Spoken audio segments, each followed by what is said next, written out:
নমস্কার সকলকে। আশা করছি আপনারা সকলে খুব ভালো আছেন। আমিও খুব ভালো আছি। আজকে চলে এসেছি আবার একটি নতুন ভিডিওতে। তো এই নতুন ভিডিওতে আপনাদের সকলকে অনেকখানি স্বাগত জানাই। আজকের এই ভিডিওটা ওই মায়ের পুজোর দিন, মানে কালী পুজোর দিন বিকেলবেলাতে আমরা ভোগের প্রস্তুতির জন্য সব কিছু নিয়ে বসে পড়েছি। কাটাকাটি সবজি চলছে, আর এদিকে আমি সবজি কাটার পরে একটুখানি লুচিগুলো বেলে দিচ্ছিলাম।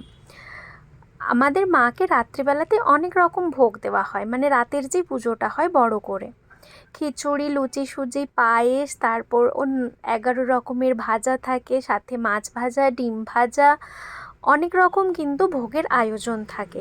তো পুরোটা আমরা ভিডিও করতে পারিনি, কারণ এত কাজের চাপ ছিল। তো আবার মন্দিরের কাজে চলে যেতে হয়েছিল, মানে মন্দিরে চলে যেতে হয়েছিল একদম সন্ধে মানে ওই 6টা 6:30 নাগাদ। তো তারই মধ্যে আমাদেরকে ভোগটা সেরে নিতে হয়েছিল। মাসি এদিকে লুচি ছাকাছাকি করছিল, আর দিদি ওই পাশে খিচুড়ি ভাজাভুজির দিকটা দেখছিল। এই যে আমরা মন্দিরে চলে এসেছি। মন্দিরে এসে আমাদের যেটা কাজ থাকে, আমরা দুই বোন এই প্রসাদগুলোতে, মানে যারা পুজো দিয়ে যায় তাদের এই প্রসাদগুলোতে আমরা নাম লিখে রাখি, পরের দিন যাতে প্রসাদগুলো পেতে কারোর কোনো অসুবিধে না হয়। তো যথারীতি এখানে মেসোমশাই, আমি, দিদি বসে পড়েছি।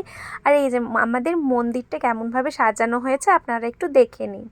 পুজোর দিন কিন্তু চারপাশ আলোতে ঝলমল করছিল, আর এত সুন্দর ফুল দিয়ে চারপাশটা সাজিয়ে দিয়েছিল, দেখতে খুব ভালো লাগছিল। আর একে একে যে দেখতে পাচ্ছেন সকলে আসছেন পুজো দিতে। মন্দিরটা এত সুন্দর সাজানো হয়েছিল, কিন্তু দুর্ভাগ্যবশত দেখুন একটা ফটো তোলা হয়নি আমার কাজের চাপে। আর এই যে এখনও মায়ের মূর্তি আসেনি, তো একটু পরেই মায়ের মূর্তি আসবে। সকলে মিলে মাকে আনতে গেছেন। আমি সেই ভিডিওটা আপনাদের সকলের সাথে একটু পরে শেয়ার করে দিচ্ছি। এত সুন্দর লাগছিল মন্দিরের চারপাশটা, আর গান বাজছিল, বেশ ভালো লাগছিল। এই যে মাকে নিয়ে আসা হচ্ছে।